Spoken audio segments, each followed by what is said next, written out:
Komisi Penyiaran Indonesia Daerah Kalimantan Tengah menggelar acara dialog publik terkait Undang-Undang Nomor 32 Tahun 2002 tentang penyiaran yang mewajibkan 10% isi siaran televisi berjaringan menayangkan konten lokal. Kewajiban ini sampai sekarang masih belum bisa dipenuhi oleh sebagian besar lembaga penyiaran berjaringan yang ada di Kalimantan Tengah. Hal ini yang mendasari pemikiran KPID Kalimantan Tengah untuk mengadakan dialog publik yang melibatkan 11 lembaga penyiaran berjaringan yang sudah memiliki izin siaran. Acara ini juga dihadiri beberapa tokoh adat, budaya, mahasiswa, organisasi masyarakat, DPRD dan Dinas Pariwisata Provinsi Kalimantan Tengah.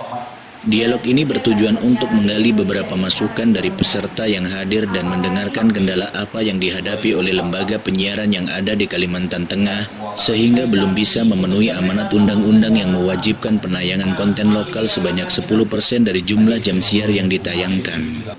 Sebagian dari televisi berjaringan yang ada sudah memberi ruang untuk penayangan konten lokal, namun masih jauh dari yang diamanatkan oleh undang-undang sehingga perlu kajian dan perbaikan secara serius baik dari isi materi siaran lokal maupun kuantitas dan durasi yang disediakan.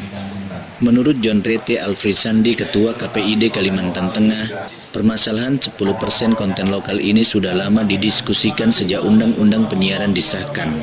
Tetapi pelaksanaannya sampai saat ini belum menunjukkan hasil yang sesuai. Ya, jadi kegiatan dialog publik ini kita ingin bahwa persoalan 10% konten lokal ini kan persoalan yang lama gitu. Dari sejak Undang-Undang Penyiaran itu disahkan, kemudian dikeluarkan PP nomor 50 tahun 2005 itu tentang lembaga penyiaran swasta. Ternyata bahwa implementasi SSD ini juga mengalami perjalanan yang cukup panjang, baik dari lembaga penyiaran sendiri maupun juga dari ketersediaan keberadaan dari sumber daya yang ada di daerah. Nah, sehingga sampai diterbitkannya Permen Kominfo 32 2007 itu bahkan juga dilakukan penundaan dan sampai dengan hari ini. Nah, kendati pun terkait dengan SSD ini, hampir semua lembaga penyiaran dari aspek diversity of ownership-nya itu bahwa lembaga penyiaran ini sudah melakukan membentuk badan-badan hukum lokal. Di Kalteng itu ada 11 yang sudah ber-IPP dengan badan hukum lokal. Nah, namun yang perlu dilakukan adalah peningkatan kualitas, termasuk di dalamnya adalah terkait dengan konten.